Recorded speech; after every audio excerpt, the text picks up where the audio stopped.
Hello et bienvenue dans Wedding Divan, le podcast dédié aux pros du mariage. Je suis Magali Zarka, formatrice du Wedding Gang, officiante de cérémonie laïque et ancienne wedding planner avec plus de 100 mariages à mon actif. Si tu es entrepreneur dans le milieu du mariage ou que tu souhaites te lancer, ce podcast est fait pour toi.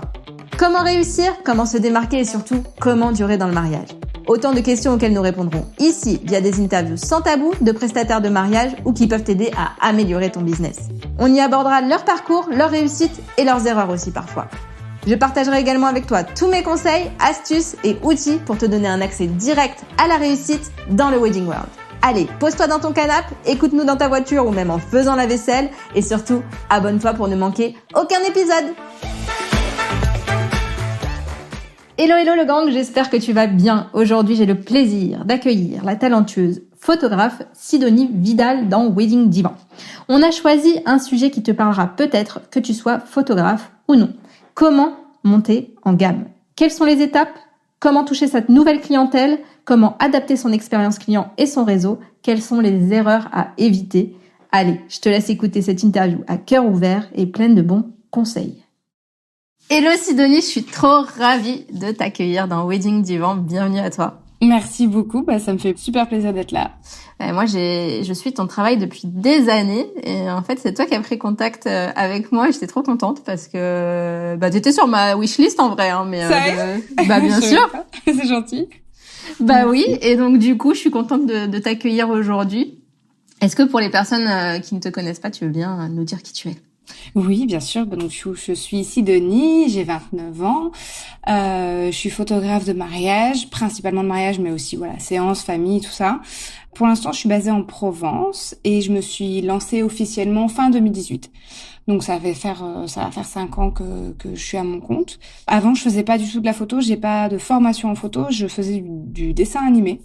Donc, je viens quand même du monde de l'image et du cinéma, mais voilà. T'as un point commun avec Marisa de The Wild Strawberry, quoi. Oui, voilà, c'est ça. On en avait discuté avec elle, justement.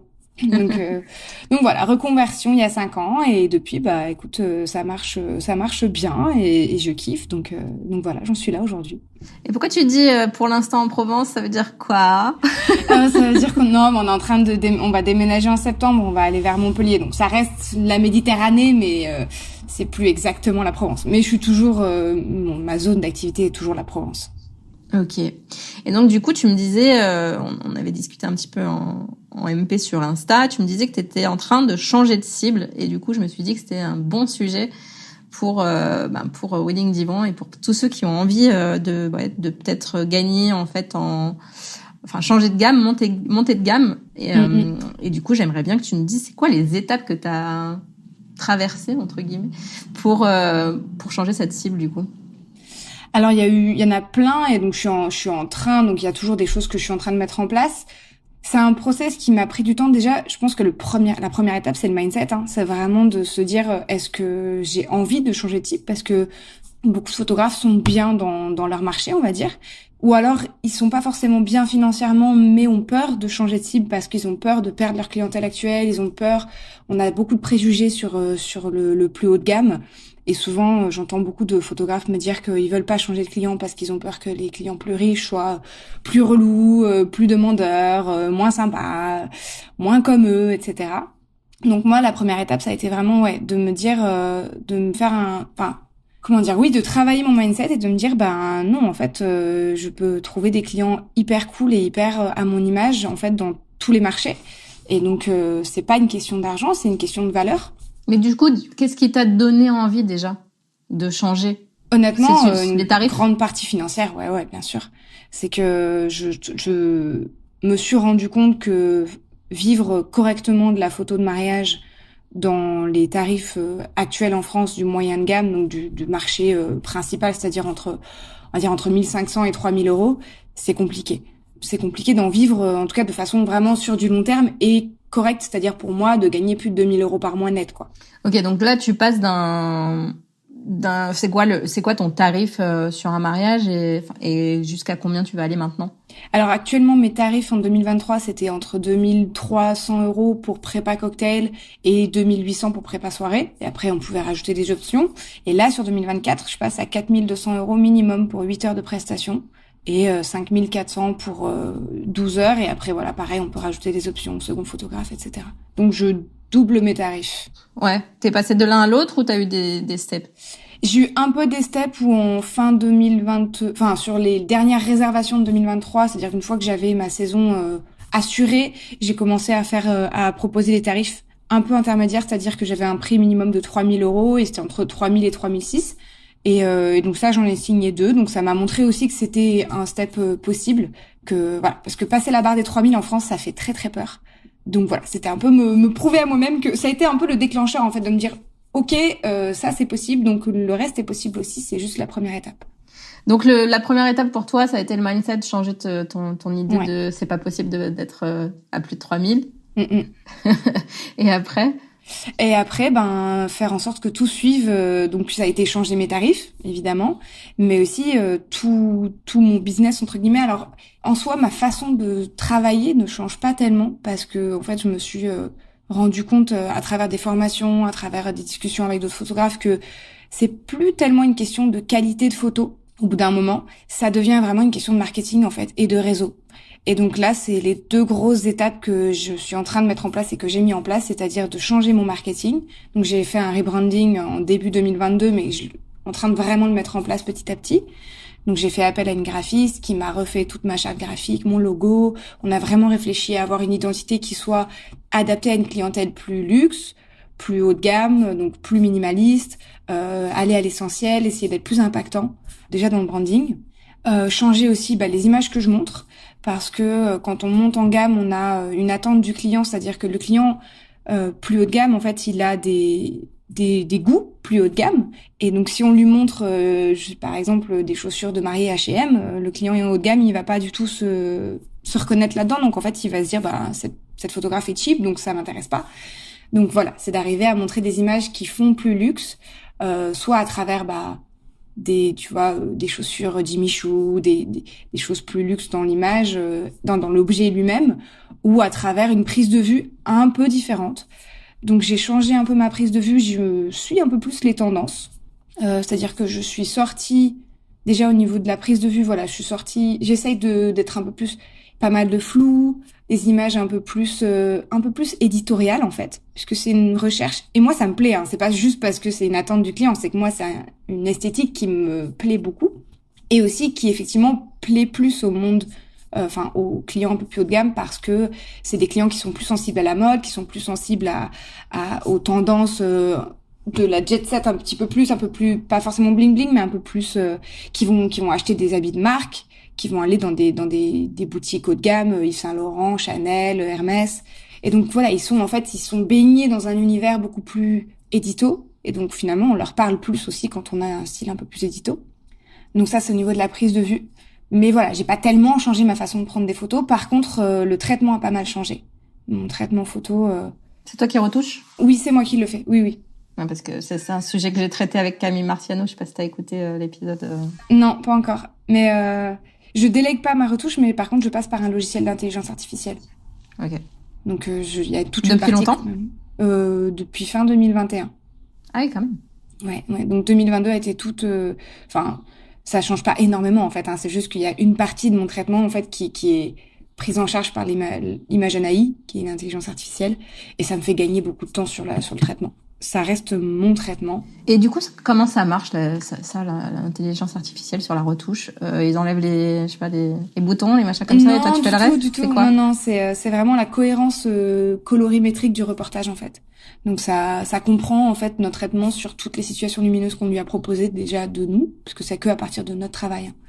Et donc on nourrit le logiciel en disant, tu vois, quand c'est la nuit, je traite les photos là comme ça, quand c'est le jour c'est comme ça, quand c'est en plein soleil c'est comme ça, contre-jour comme ça. Et après, lui, il le comprend et il le réapplique sur nos photos. Donc, c'est un preset plus, en fait. D'accord. Et ça t'a fait gagner du temps, ça? Beaucoup. Ça me fait... la saison dernière, j'avais mon dernier mariage le 17 septembre. Le 25, j'avais tout rendu. Waouh. Ouais. Ouais. Ok. Tu rends combien de photos en général sur tes mariages? En moyenne, je dirais 700. Ça peut varier. J'essaie de pas dépasser les 1000 photos parce que pour moi, au-delà, on noie le client dans trop d'images. Ok, est-ce que tu as changé un petit peu ton expérience client en dehors du marketing, des choses comme ça? Est-ce que tu as changé ta façon de gérer les futurs mariés? La façon de les gérer, pas tellement.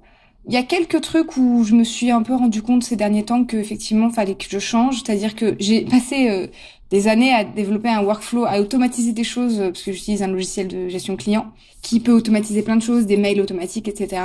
Et en fait, quand on passe sur un client plus haut de gamme, ils aiment pas trop qu'on leur envoie des mails automatiques. Donc là, je reviens un peu, je fais marche arrière en mode ok, il va falloir que je prenne vraiment le temps, soit de déléguer à quelqu'un, si j'ai pas le temps ou si j'y pense pas, soit moi d'envoyer des mails personnalisés à chaque étape en fait du workflow. Donc en fait, on devient plus disponible et plus personnalisé pour le client.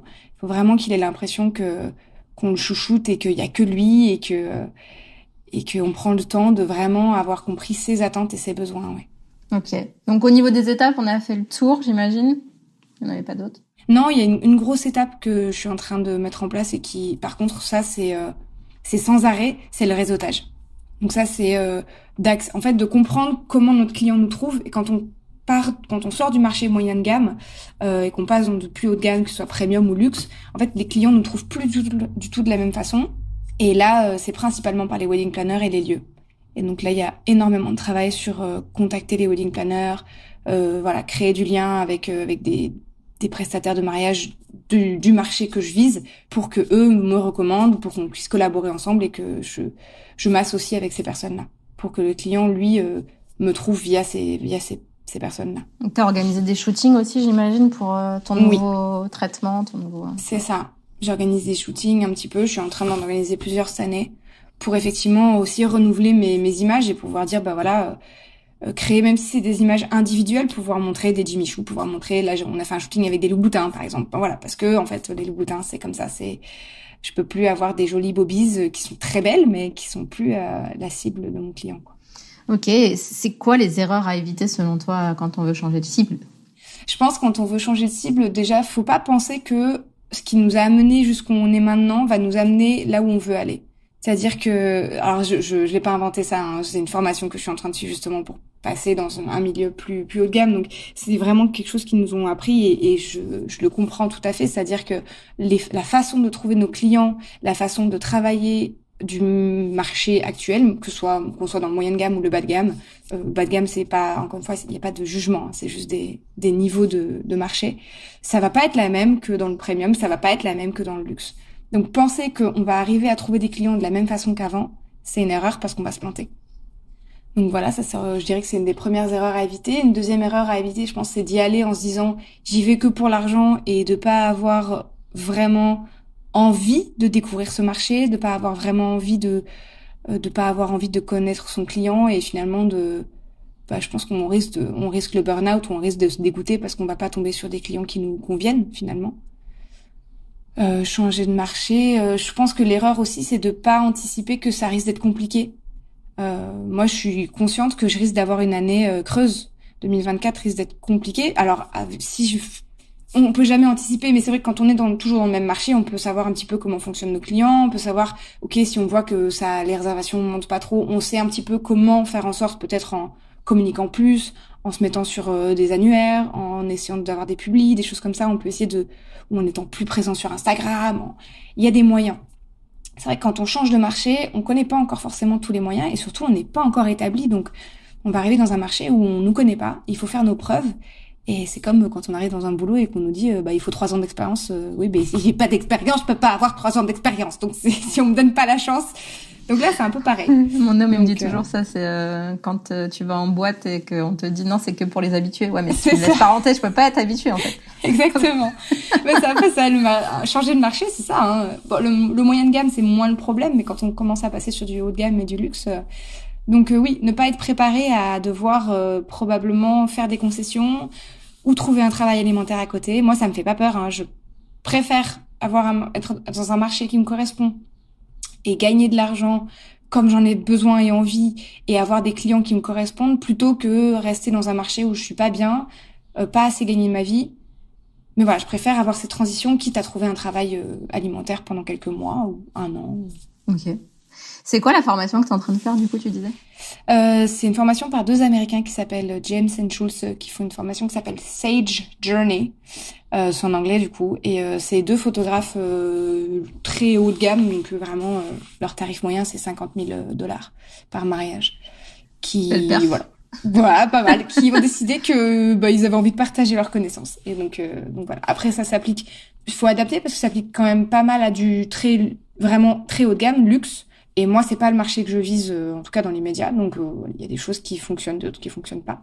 Mais ça. Du coup, tu vises quoi comme type de mariage au niveau budget? J'imagine que tu peux me donner un. Je dirais entre 100 et 500 000 euros de budget. Après, ça peut. En fait, c'est pas tellement toujours le budget du mariage qui va changer. Hein. Ça va être surtout les priorités des clients. Dire que moi, idéalement, je vise des clients qui ont quand même la photo en priorité, donc qui vont accorder beaucoup d'importance, soit parce qu'ils ont une sensibilité à la photo, soit parce que une sensibilité artistique en général, tout ça. C'est vrai que j'ai pas forcément envie de bosser avec des clients qui vont avoir 3 millions d'euros pour leur mariage, mais qui vont mettre 5 000 euros pour la photo, quoi. Ça, parce que je me sentirais pas valorisée et j'ai besoin de me sentir valorisée par mes clients. Donc ça peut être un petit budget entre guillemets, c'est-à-dire un budget plus petit pour du premium, c'est-à-dire on va dire 50 ou 60 ou 80 000 euros, même en dessous de 100 000 euros, tant que la photo est une priorité pour eux, quoi. Et du coup, ces gens-là, ils vont encore sur Instagram? Oui, bien sûr. Bien sûr. Non, Ils me trouvent beaucoup sur Instagram. Comme tu disais, souvent ça passe par le lieu ou ça passe par les wedding planners à ce moment-là. Et du coup, je sais que certains misent pas forcément sur Instagram pour percer entre guillemets dans ce milieu-là, et ils vont plutôt aller sur le bouche à oreille, le truc, enfin ce genre de choses-là, le truc hyper discret. Ouais. On sait même pas que faut pas qu'on sache le nom du photographe parce qu'on veut pas que l'autre ait le même photographe que soi, quoi. Oui. Après ça, je pense que ça va être plus dans des milieux vraiment luxe, peut-être. Après. Je pense aussi qu'on a beaucoup de préconceptions par rapport au luxe et que c'est hyper intéressant justement. Un des trucs que je fais grâce à l'information et que je trouve hyper intéressant, c'est de soi-même se baigner dans le monde du luxe. Donc là, je suis allée à Paris, je suis allée dans une boutique Yves Saint Laurent. J'avais absolument pas les moyens d'acheter quoi que ce soit dans cette boutique, hein, on est d'accord. Mais pour vivre l'expérience, pour comprendre qu'est-ce que le client luxe en fait cherche dans cette expérience, et en fait, je me suis rendu compte que c'est pas tellement différent d'une autre boutique.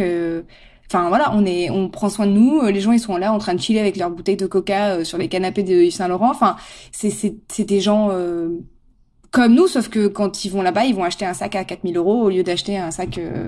Enfin, ils prennent le temps, ils sont chouchoutés et en même temps, moi j'ai essayé une paire de chaussures par exemple et parce que je voulais vraiment vivre l'expérience, me dire ok comment ça se passe quand on prend soin de soi, enfin quand on se fait prendre en charge dans une boutique luxe. Et j'étais pas épilée, du coup j'ai dit au gars je suis désolée, je suis pas rasée, je suis pas épilée. Il me dit on s'en fout, vous savez, le monde du luxe on a des préconceptions, mais nous on s'en fout. Et puis en fait il m'a mis ma chaussure, il m'a donné des conseils de style, il m'a donné son contact perso après si jamais je voulais revenir chez Yves Saint Laurent pour acheter quelque chose. Donc il y a ce côté très luxe et très chic quand on rentre, très un peu inatteignable. Et puis en fait une fois qu'on a passé la petite coquille, la petite carapace de à l'entrée il y a un vigile, on rentre pas comme ça chez Yves Saint Laurent. Après en fait ils prennent soin de nous, ils sont tout sympas. Donc c'est ça l'expérience client en fait. Le changement aussi peut-être à avoir, c'est de peut-être de prendre encore plus soin de nos clients. Mais ça veut pas dire qu'on doit être froid et pas amical. Et je pense qu'il y a une des grosses étapes, c'est encore une fois c'est le mindset quoi, c'est de se dire c'est des humains en fait. Les gens qui ont de l'argent ils sont comme nous, ils ont juste plus d'argent que nous. C'est tout. C'est ça. Ok, du coup, si tu devais donner un conseil à une personne qui souhaite changer de cible, tu lui dirais quoi? Un conseil. Tu peux te donner 3 si tu veux. Mais... un petit peu ce qu'on a dit plus tôt. Je pense faut d'abord travailler le mindset à fond, déconstruire des croyances par rapport à l'argent, par rapport à la richesse, par rapport aux valeurs des gens riches. Donc ça, je pense que c'est une première étape. Je pense qu'il faut être capable de se remettre en question et d'accepter que notre style ne corresponde plus ou qu'on n'est pas... être capable de changer en fait, parce qu'on va devoir changer. Si on veut changer de cible, on va devoir changer nous-mêmes à un moment quelque chose. Donc être prêt à abandonner certaines choses. Ça peut être son style, ça peut être ses collaborateurs. Il y a beaucoup de collaborateurs, d'anciens prestataires avec qui je pourrais plus travailler puisqu'ils sont pas dans les mêmes cibles que moi, donc on pourra plus collaborer. Et puis oui, un conseil, être parce que c'est vrai que je fais des formations là-dessus et il y a tellement de choses à dire. Il faut déconstruire son mindset par rapport à l'argent aussi pour soi en fait, pas forcément par rapport aux clients qu'on va viser, mais pour soi, c'est-à-dire que il faut accepter qu'on veuille gagner de l'argent. Déjà, il faut accepter qu'on va se faire probablement mal voir par une grande partie de la profession. Les gens vont être jaloux, envieux ou simplement pas comprendre notre démarche. Mais voilà, faut pas avoir peur de vouloir gagner de l'argent, faut pas avoir peur de vouloir vivre la vie qu'on veut vivre. Et ça veut dire qu'on va sortir de la masse des photographes qui vivent à 1500 € par mois et qui vivent ça et qui trouvent que c'est génial parce que c'est leur passion et qu'ils n'ont pas besoin de plus parce qu'ils ont des revenus extérieurs ou autres ou peu importe, c'est leur mode de vie qui leur convient. Et je pense qu'il faut être prêt à accepter qu'on va plus pouvoir communiquer avec certaines personnes parce que on va plus être dans dans les mêmes ambitions de vie, quoi. Ouais, je comprends tout à fait. Ok, merci beaucoup. Est-ce que tu veux rajouter quelque chose avant de passer aux questions que je t'ai pas envoyées? Là, tout de suite, non, j'ai pas trop d'idées, donc vas-y, lance-toi. Ok. Alors, j'ai fait un peu au feeling en ce moment ces questions-là. Est-ce qu'il y a une phrase que tu te dis ou que tu te dis pour te motiver quand t'as un petit coup de mou que tu pourrais partager avec nous? Une phrase quand j'ai un coup de mou. Ou que tu peux dire à quelqu'un? Ouais, parce qu'à moi, j'arrive pas tellement à me le dire. Ok. J'avoue, je suis pas. Mes coups de mou sont très. Quand j'en ai, je les laisse passer et puis j'attends que ça revienne. D'accord. Je pense à quelqu'un, je dirais que tout est possible si tu te donnes les moyens. Donc c'est jamais. Si tu y arrives pas comme ça, c'est qu'il faut faire différemment, mais tu peux y arriver. Faut pas avoir peur, quoi. Faut pas avoir peur d'y arriver aussi. Ok. C'était quoi la pire période de ta vie? T'avais quel âge? Pire période de ma vie. Oh là là. Il y en a deux, je pense. Je dirais la première, ça a été le collège. Collège, c'était vraiment l'horreur. J'étais. Je suis d'accord. Je le recommande à personne. Hein. J'enverrai pas mon pire ennemi au collège. Hein. Vraiment. Les gens sont horribles. Moi, j'étais harcelée, j'étais la souffre-douleur. J'étais pas la meuf populaire, hein. Pas du tout. Ouais, harcèlement. Enfin bref, vraiment pas cool. Non. Et la deuxième, je pense que je dirais que c'était l'année dernière, les 2 dernières années. Ok. Parce que je suis en dépression depuis 2 ans. Oh. Dépression postpartum. Et du coup, ouais, compliqué. Pas compliqué dans le sens, pas comme au collège où c'était des moments très durs, forts, durs, intenses. Là, c'était plus une numbness. Comment on dit en français ça? Une perte d'envie de vivre. Ouais. Une perte d'identité, tout ça. Donc, burn-out en 2021, dépression postpartum. C'était pas facile. Ça va mieux. Ouais, j'allais dire, comment tu t'en es sortie toute seule? Pas toute seule. Je suis allée voir quelqu'un. Enfin, je suis allée voir plusieurs personnes et je suis sous médicaments et je fais une thérapie et le changement de marché est aussi une des raisons. La dépression est une des raisons du changement de marché. De me rendre compte que j'ai eu un gros changement.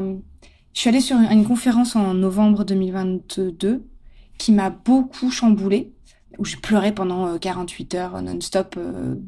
Ça s'appelle le Grain Festival, c'est en Croatie. Et donc j'ai rencontré plein de photographes, dont Franck Boutonnet, Dan O'Day, Jennifer Morer. Et ils ont été tous très très très gentils. Et j'ai pu parler de la situation que je vivais. Et ça m'a fait vraiment réaliser qu'à un moment, on peut plus.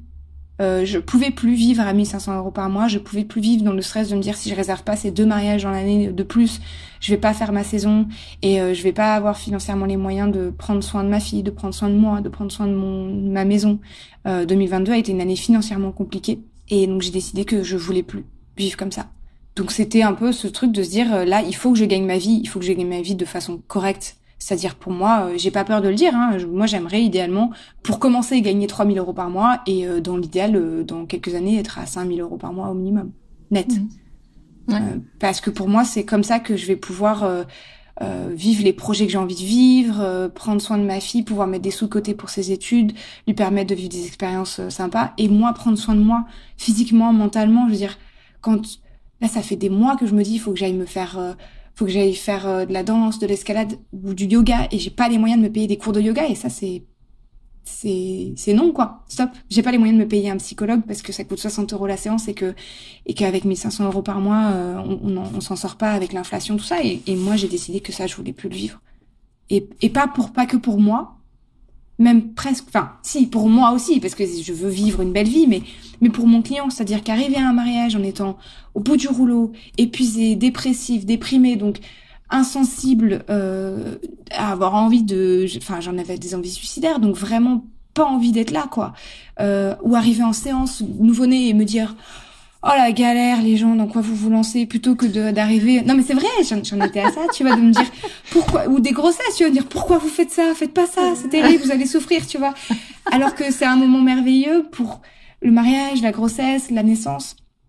Donc de plus avoir voir cette beauté, de plus être émerveillée par la vie, ben en fait je servais plus mon client. Et donc pour que je serve mon client, pour arriver avec la meilleure énergie possible, pour être au taquet toute la journée, pour être au taquet après quand je traite leurs photos, pour être disponible quand ils m'envoient un mail, d'avoir l'énergie de leur répondre, tout ça, ben, il faut que je puisse prendre soin de moi. Donc pour prendre soin de mes clients, il faut que je prenne soin de moi en priorité. Et pour ça, il faut de l'argent. C'est marrant parce que j'ai parlé de ça avec mon fils hier qui a 9 ans. Et je lui disais, tu sais ce que c'est une priorité? Il me dit oui. Alors il m'explique et je lui dis oui, c'est ça. Et je lui dis, je vais sûrement t'étonner, mais je vais te dire quelle est ta priorité numéro 1 et la mienne aussi. Donc je vais expliquer par la mienne en lui disant, ma priorité numéro 1, c'est moi. Ouais. Parce que si je m'occupe pas de moi, je peux pas m'occuper de toi. C'est ça. Donc toi, il faut que tu t'occupes de toi en premier et après tu t'occupes des autres. Et du coup, hier, avant de dormir, il m'a dit, bon, ok, alors ma priorité 1, c'est moi. Après, c'est telle personne. Après, c'est telle personne. Après, c'est le travail. Donc, c'est très, très, très marrant que tu parles de ça aujourd'hui, tu vois. En tout cas, merci pour le partage. La question que je pose souvent après quelle était la pire période de ta vie, c'est qu'est-ce que tu dirais à du coup Sidonie qui était au collège et puis celle de l'année dernière du coup parce qu'il y en avait 2. Il y en avait 2. Qu'est-ce que je dirais à Sidonie au collège? Je lui dirais ça va passer. Un jour les gens bientôt vont grandir. Lycée. Ouais, non bientôt la fac, bientôt. Non, la fac. C'était bientôt mieux les études. Ouais. Non, le lycée c'était encore bof. Okay. Non, bientôt tu seras une adulte et les gens vont grandir et ce sera plus aussi douloureux. Mais il faut tenir le coup et il faut garde tes valeurs, te laisse pas corrompre par la débilité de l'adolescence. Même si ça te met en marge, même si ça fait que les gens se moquent de toi et tout, sois fidèle à tes valeurs. Parce que plus tard c'est des valeurs qui vont être fortes et qui vont faire de toi une bonne personne.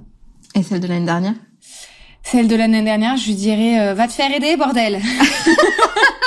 Tu verras, ça ira mieux. Ouais, arrête d'attendre. Je lui dirais ça et en même temps, je savais qu'il fallait que je me fasse aider, mais je lui dirais pas tout passe parce que on a beau le savoir, ça nous aide pas. Je lui dirais va demande de l'aide et prends de l'aide et accepte que t'as besoin d'aide, vraiment. Et fais ce que mets-toi en priorité. C'est ça, en fait. Mets-toi en priorité. Arrête de mettre ton enfant et ton couple et ta vie de famille en priorité parce que eux, sans toi, à un moment, si tu te mets pas en priorité, il y aura plus de toi. Donc, vaut mieux que tu sois pas là pendant un moment et que tu reviennes en pleine forme plutôt que plus là du tout. Clairement. Et qu'est-ce que je peux te souhaiter alors pour la fin 2023? Plein de réservations à mes nouveaux tarifs et un perçage intense dans le nouveau marché que je vise. Écoute, je te le souhaite avec grand plaisir. Merci. En tout cas pour ton honnêteté, ton courage et ton partage. Merci beaucoup à toi, ça m'a fait vraiment plaisir d'être là et moi trop aussi. Cool de pouvoir partager avec vous mes petites expériences. Je suis sûre que ça va résonner chez beaucoup de monde. J'espère. Merci beaucoup. Merci. À bientôt. À bientôt. Et voilà le gang, on est presque à la fin de cet épisode. Si tu en es là, c'est que tu as sûrement aimé cette interview, alors partage-la autour de toi et tag-nous Sidonie et moi, ça nous fera trop plaisir. Et si tu veux aller plus loin et que tu veux m'aider à faire connaître Wedding Divan, tu peux aller sur Apple Podcast et me laisser 5 étoiles et un super témoignage, c'est ce qui m'aide le plus. Un immense merci à toi et à très vite pour le prochain épisode.